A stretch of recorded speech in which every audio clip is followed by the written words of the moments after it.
my first question was a broad one, just to kind of get the conversation going. And I always ask, how would you describe the present state of humanity, the state of the world? Everything really is in a transitional flux. Everything is really evolving to the point where it needs to go, in that sense, to reach an uprising.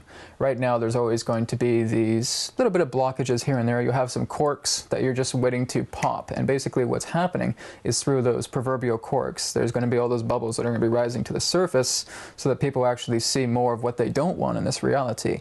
And when they finally hit that realization, the cork pops. And then the beverage itself overflows. And so really what we're going through right now is a transitional process, waiting for that cork to pop, so the collective consciousness in that sense completely relates to an expansion based on self-realization. And so we're going through a self-realization period of understanding what we don't want by seeing everything in the world, which will then transform into an upliftment of what we do want. So what are the forces at work here? Why are, as conscious beings, unique conscious beings on this planet at least, why do we have to go through this kind of period of, this evolution? Well, in most retrospect, the whole idea is that if you really want to know what is peace, what is light, what is love, you first have to look into the deepest, grungiest forms of situations that the collective consciousness of all of humanity can manifest in order for you to understand what you don't want. The only way you're ever going to learn about what is true joy is by first looking at, wow, I don't want this, I don't want that, this is the most horrible thing I could ever see.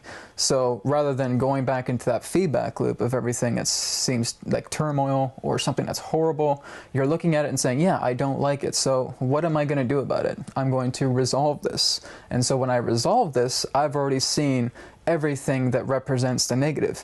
Now I can transform it into a positive. Positive is an integration from looking at the negative to create a resolution, to bring yourself into an upliftment state, into positivity.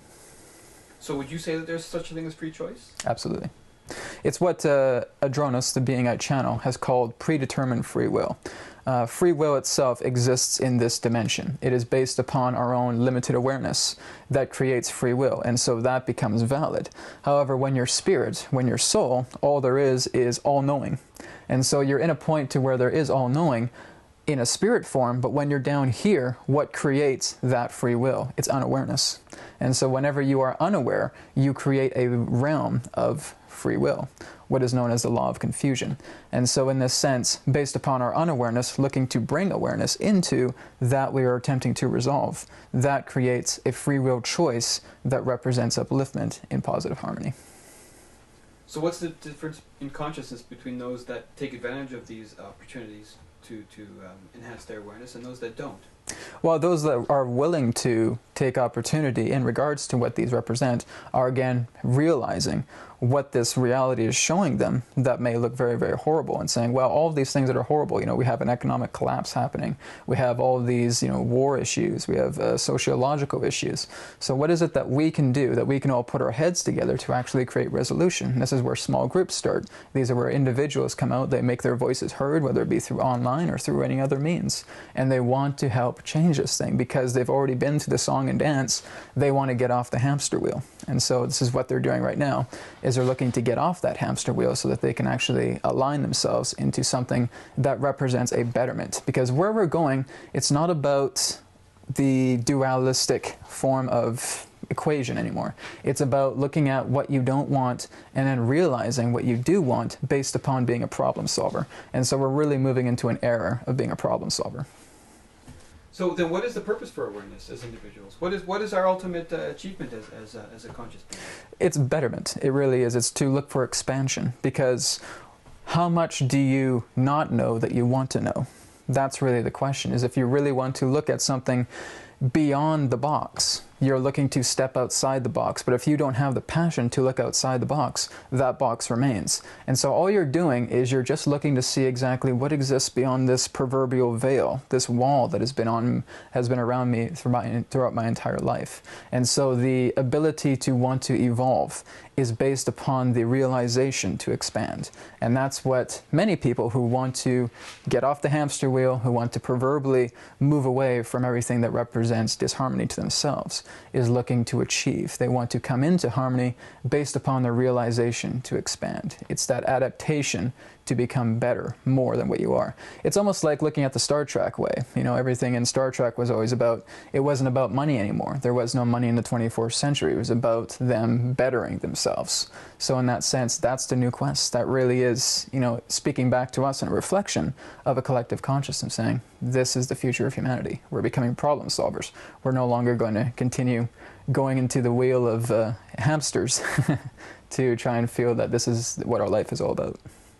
So the interesting perspective, and what I adhere to as well, is that there's no right and wrong. It's just part of evolution. All this dissonance is part of our evolution. Exactly, that's right. And it really is about the idea that some people want to put labels on everything and put rules and regulations and bylaws and barriers in regards to anything to create dogma. But the whole idea is that each and every single religion that's out there has an element of truth. And if you were to put all the religions combined into a soup, all those elements of truth would equal out to a very big picture. It's not the dogmas, and that's basically what you're getting rid of. You're transmuting away everything that represents everything that's holding you back to help you understand the grand picture. It's what Adronis calls the abstract universe, is that the universe really is just a big abstract drawing. You're just holding this up and saying, what do you see? Oh, I see a beautiful rainbow. I see a river. Oh, I see chaos and disharmony. Which one of you is right? All of you, because this is your own interpretation of how you decide to see reality. Reality is by interpretation. So how do we affect change? How do we change our personal perception? The perpetual change to, in that sense, change perception comes from the individual. And through that individual who makes that change, collectively chained together, that represents that flow. It's kind of what they would call the 100th monkey effect, is that people who have the self-realization to create that change to evolve get into that vibe where they can actually attract other people who want to do the same. That then creates a new form of collective consciousness in a different theme rather than that of anything dualistic. So what's your projection for the future? I see a very positive future arising. I don't really see anything that we're seeing right now, 50, 100 years down the road. A lot of what's happening right now on the planet is just a part of a transition. It's almost like looking at it as labor. When a woman is going through labor and is going through all the pains in order to birth a new life into the world. That's exactly what the Earth is going through, but it's affecting us on all levels, to where it's all the levels in regards to how we consider society to be. It's affecting the levels on how we know the planet to be. It's affecting us on all these particular forms of scales that is, in that sense, in the end, going to birth a whole new consciousness, and humanity itself is literally going to be reborn and remembering who they truly are in the form of being a problem solver, a resolver, rather than the idea of getting involved and constantly, endlessly running the hamster wheel. So what about our relationship to the Earth? And in that way, I mean the environment, I mean other species. I mean, it seems like during this transition of us, a lot of things have to leave. That's right. And I think that's what we're seeing right now in regards to maybe perhaps some animals being extinct, or a lot of the trees, or a lot of the plants themselves dying off. There's a transition going in effect, and everything has a purpose. There's not going to be anything that's going against the purpose of what Earth needs to be. And so everything that we're seeing on that transitional scale from life, from everything that represents systems, is all transforming to make something even more grander, literally more than we can possibly imagine.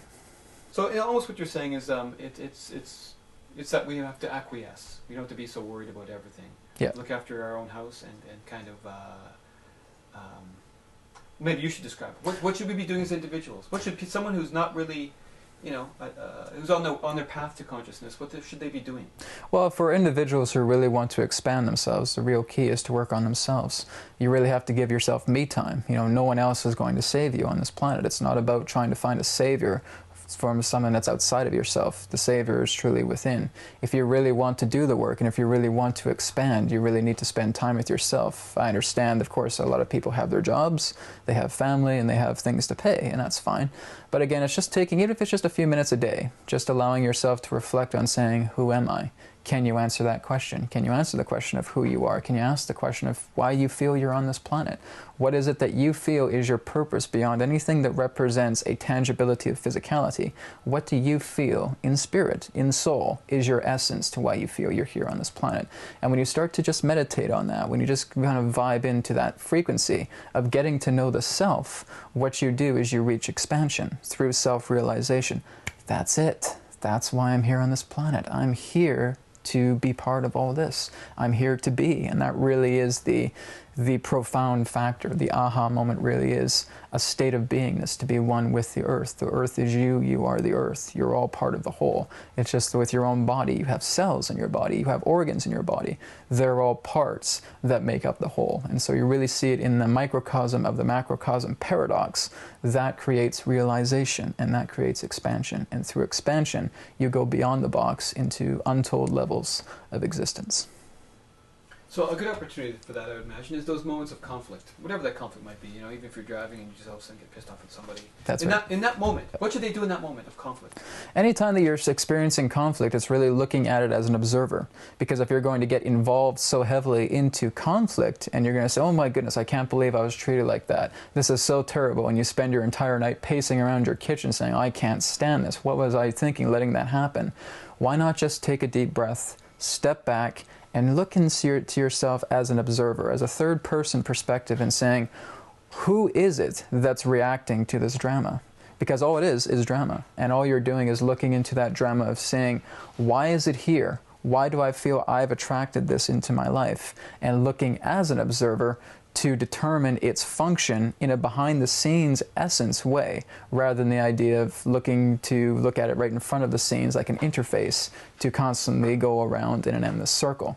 So the whole idea is if you can step outside of yourself as an observer and look at what the context is in regards to the drama, you create resolution because you're not being attached to it. You're simply observing it, just as simple as you were to observe a program on your television. It's that simple.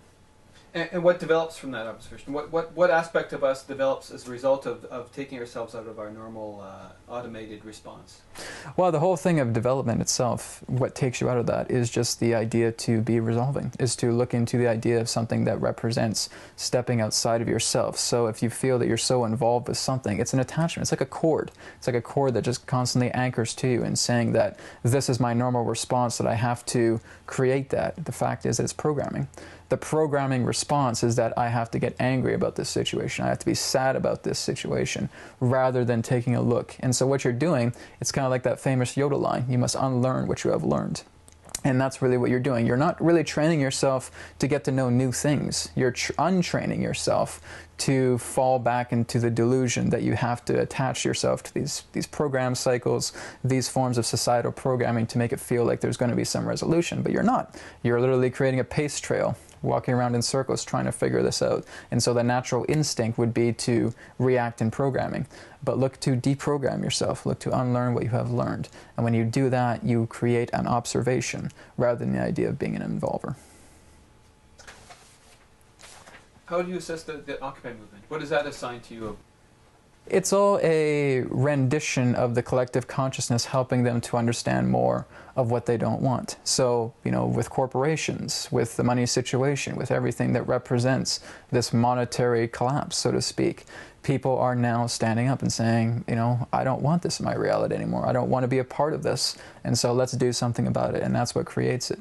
There's always going to be the theories of people saying that, well, you know, it's a CIA thing, or it's something that's mixed that up. So what? You know, the real idea is that look at the action. You see, if you go into the CIA thing, if you think that it's some sort of infiltration, you're playing the game with the interface and you're not looking into the behind the scenes of what that represents. You have to see this on a collective consciousness scale. And when you see that on a collective consciousness scale, this is like the antibodies fighting a virus.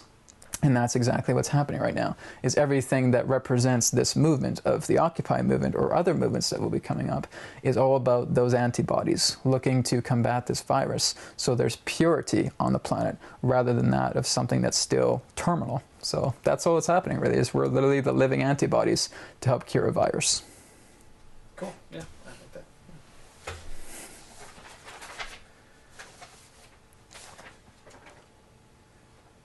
You answer a whole bunch of questions in one. Have you ever read Carlos Castaneda? Sorry? Have you ever read Carlos Castaneda? No, I haven't. No? It's a Native American shamanistic tradition that goes back thousands of years.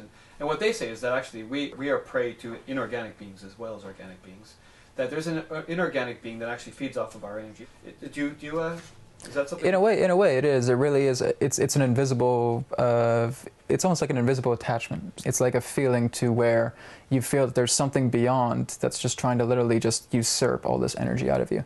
But the whole idea is that even if you dive into a negative cycle and feeling that, you know, someone's out to get you or there is some force out there that's doing this to you, again, all you're doing is you're creating that into your reality. So all you want to do is you want to take 100% self-responsibility. You want to make sure that you're breathing, you know, living the essence of love.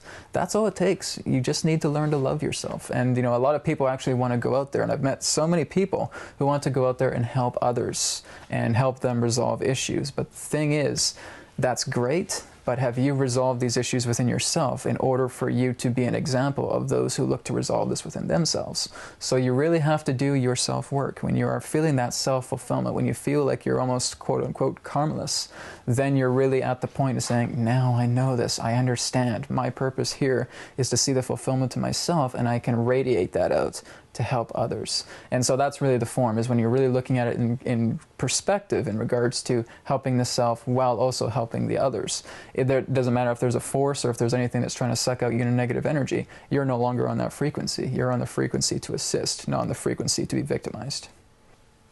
A lot of people do focus on the saving of species, not realizing that we have to all start from our... Well, that's something you can even address as well, too, is like, you know, do you feel that there's something that needs to be saved on this planet, or do you feel that species need to be saved? And really the answer to that is that through the saving of self, everything else is saved, because everything else is just a reflection of you. You're just a mirror of everything else that's projected around you. You really have to look at yourself as the internal carousel, and all the frames that represent the package of this carousel are just being projected into this reality through this nuts and bolts kind of physical vehicle that's creating this reality around you. Anything from saving the oaks, saving the plants, saving the animals, etc. is great. But again, you're looking for something outside of yourself to create a resonance of something that reflects completion within yourself when you haven't done the internal work.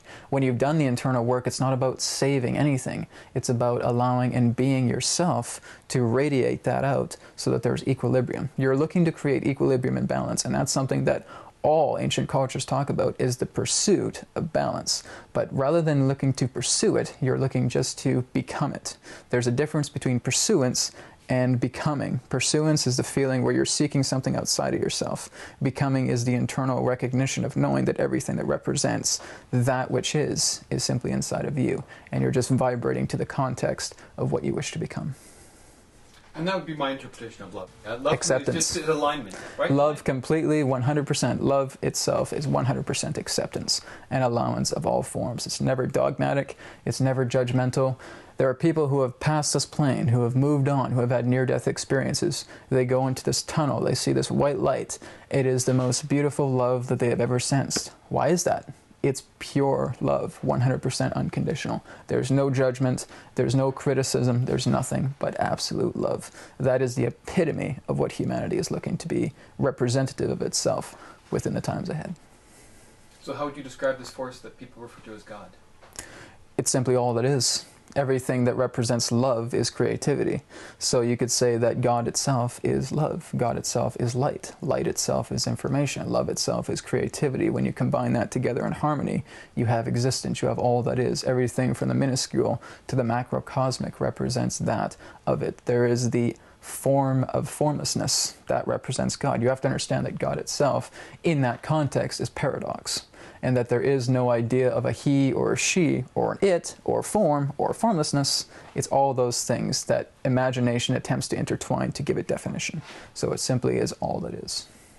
And by saying that, it is it. Right? That's right. I mean, our experience of it is it expanding, is it Yes, not? it would pretty much be referred to as the isness, that everything truly is all that is. You're playing with everything here. This table here, this television here, being in this room, recording this session, you're playing with God. Cool. Thank you. Thank you very much.